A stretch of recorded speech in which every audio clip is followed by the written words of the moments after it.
joukkueelta 10, Taija Pekkarinen 9, Taija Pekkarisen muuten +8 myöskin tuo tehosaldo ja vierasjoukkueelta sitten Ford 7, Aitta, O'Connor ja Räsänen 5. Ja Kanasen aloituksella lähdetään liikkeelle tähän kolmanteen erään ja sieltä tulee heti Lauren Ford. Keskeltä. Sama homma jatkuu. Hyvä vastaanotto. Keskelle passi Fordille ja onnistuminen. Jenni Arhipov. Kuuseman pallokarihuilta aloittaa, vasenkäsi heilahtaa aika takarajan tuntumaan menee pitkäksi. Lisäpistettä siitä ei tullut, vaan avauspiste Wisla blokille. Ja sieltä lähtee aloittajan tontille Johanna Pekkarinen, 17 vuotta. Ensimmäinen syöttövirhe muuten Pallokarhulle. Niin, taisi olla. 177 senttiä. Johannalla mittaa. Hyvä aloitus lähti Hyrkäkseltä. Hieno vastaanotto. Kenelle pelataan Reedille. Ja Reed vetää leveäksi 1000 taalan paikalta. Anteeksi Ford. Pelaaja. Ford. Kyllä. Oli tässä eikä missään nimessä Reed, vaan Lauren Ford. Ei paljon, mutta tarpeeksi paljon ja se on toinen piste kotijoukkueelle. Syöttämään Johanna Pekkarinen 3 pistettä tänään kasassa. Tähän mennessä Rovanperän passi Arhipoville. Arhipovin vasuri tuntuu tänään kannattavan pallon lähes poikkeuksetta liian kauas. Yli rajojen 1 piste Jenni Arhipovilla tehtynä. Kun syöttöä jatkaa edelleen Johanna Pekkarinen. Sieltä lähtee matala aloitus Hyrkäksiltä, hyvä vastaanotto. Pelataan uudestaan tuonne Fordille, pallo ei kuitenkaan jää. Sitten laidasta Räsänen, joka onnistuu. Ja Räsäsen kautta pitäisi nyt pelata ehkä vähän enemmän, koska hän on paukuttaja, jonka käsi on aika hyvässä kunnossa. Tosin niitä virheitäkin on sieltä tullut, mutta pisteitä myöskin tippuu tasaisen tahtiin. Joo, virheitäkin on todellakin tullut. Räsänen kuitenkin miinuksen puolella, mutta virheitä tulee nyt kaikille. Pisteet ratkaisee laidasta Fabrice, joka onnistuu Fordin ja Rovanperän torjuntaa vastaan. Ford jää aika avoimeksi tuossa torjunnassa. Hänen pomppunsa jättää kädet kyllä tuonne metrin kohdille ja siitä imaisee tuo torjunta sitten pallon kenttä. Maria Uunila Wisla-blokilta aloittamaan. Sieltä lähtee aloitus liikkeelle. Hyrikästä pommitetaan. Hyvä vastaanotto. Sitten Ford keskeltä ei saa kuitenkaan palloa jäämään ja Wisla-bloki hyökkää laidasta. Sieltä pystytään. Taija Pekkarinen sekään ei kuole. Ford passarin roolissa heittää aika pintaan. Javo riskillä vetää siinä. O'Connor pallo jää kuitenkin peliin. Ja nyt pompotellaan sitten puolia ja toisin. Kananen heittää laitaan nelospaikalle ja sieltä ratkaisijan viittaa. Ei vielä ota Fabrice itselleen. Eikä ota vielä tässä tilanteessa myöskään Pallokarhut, kun rakentaa uutta hyökkäystä. Nyt haetaan sitten ratkaisijaa tuolta laidasta. Ja mitä, verkkovirhekö siinä? Ei vaan ei verkko, kyllä siinä heilahtaa. Rovanperän verkossa näin ottelun tuomarista näkee. Ja tästä me nähdään sitten tuo äskeinen tilanne vielä uudelleen. Tässä Heidi Rovanperä. No ilmeisesti siinä kädet sitten verkkonaan ottavat. Näin ottelun päätuomari Esko Rönkkä ja verkkotuomari Vesa Heikkinen tilanteen näkevät. Ja Maria Uunila syöttää 5-2 tilanteessa. Ja onneksi nyt Hyrkäs ja Räsänen törmäävät tuolla ja ei kumpikaan palloon osu. Näin syöttövuoro vaihtuu. Pitkäksi se menee. Lähellä oli hippa tulla tuohon palloon. 3. pinna Kuusamon Pallokarhuille ja Lauren Ford aloittaa sitten sieltä ja hakee takarajan tuntumasta paikkaa. Ja kyllä kovalla kädellä Christina Fabrice paukuttaa tuolta nelospaikalta pisteen arvoisesti. Aikamoinen uurastaja Christina Fabrice, yli 30 passia jo tänään, niistä oli 12 onnistuminen, vähitellen lämpenee ja se on kyllä Pallokarhulle huono homma, jos Fabricekin lämpenee noin hyvin. Sitten haetaan ratkaisijaa laidasta, O'Connor ei saa blokilla. Ja vieläkin mennään siinä tilanteessa, että Pallokarhulla ei ole tullut hyvän vastaanoton jälkeen yhtään onnistunutta hyökkäystä laidasta.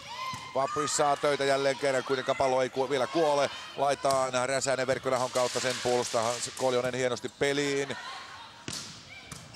Seuraavan puolustuksen tekee sitten Aitta. Nyt haetaan kyllä aika pahasta paikasta tuota ratkaisua. Fabrice uudestaan pystyttää. Hieno puolustus tulee siellä Heidi Rovanperälle.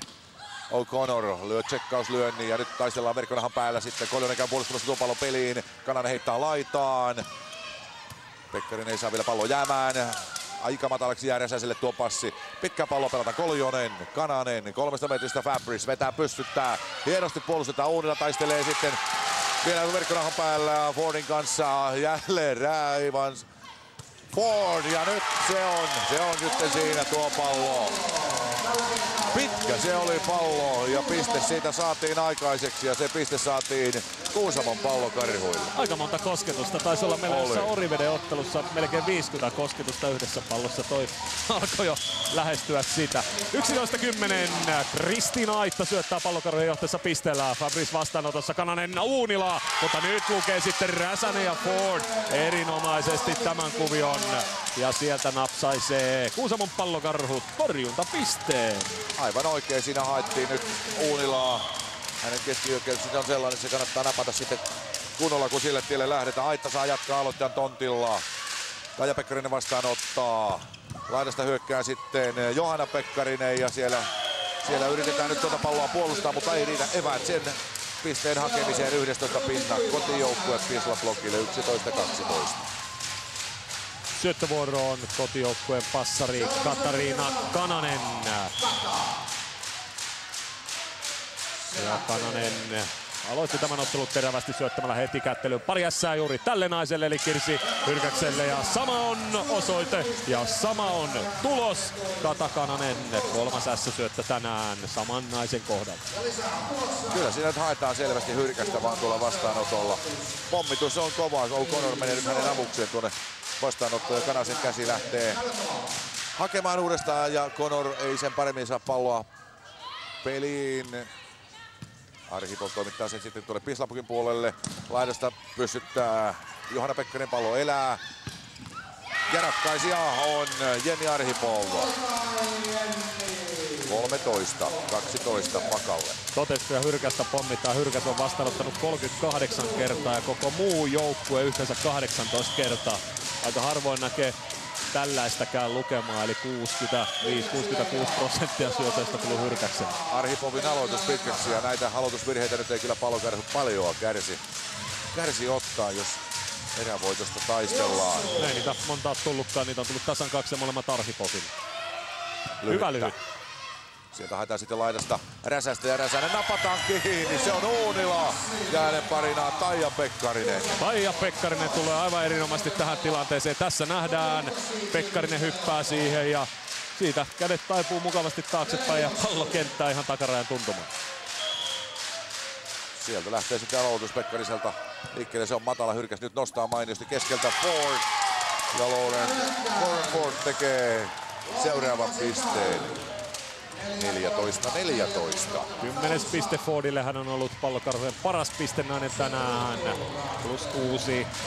Ihan mukavaa luettavaa sinänsä, kun Mari Räsänen tulee syöttämään 14-14. Nyt ei ole Wisla-bloki saanut revittyä sitä eroa sitten tähän aikalliseen väliin, niin kuin edellisessä erissä. Sitten laidasta Pekkarinen. Räsänen puolustaa. Pallokarhut on nyt puolustanut hyvin. Laidasta O'Connor saa pitkästä aikaa myöskin passin. Saa uuden passin, mutta se menee jo toiselle puolelle verkkoa, mutta se kääntyy sitten onneksi Pallokarhuille ja Pallokarhuille tulee tästä 15 piste. Se oli tuo Lauren Fordin passi, joka loppujen lopuksi riittää siihen. Ei edes O'Connor enää osu tuohon palloon. 15-14. Onnenkantamoinen. Ja se on Pallokarhujen eduksi. Ja Räsänen aloittamassa. Sieltä haetaan sitten vastaanottajaksi Fabrista ja hänelle vähän lisää töitä ja tuo työt päättyvät siihen, että hän vetää pallon leveäksi. 16-14. Pallokarhut johtaa nyt toisella teknisellä aikalisellä ja tämä on vähän harvinaista herkkua. Sama taso takaisin.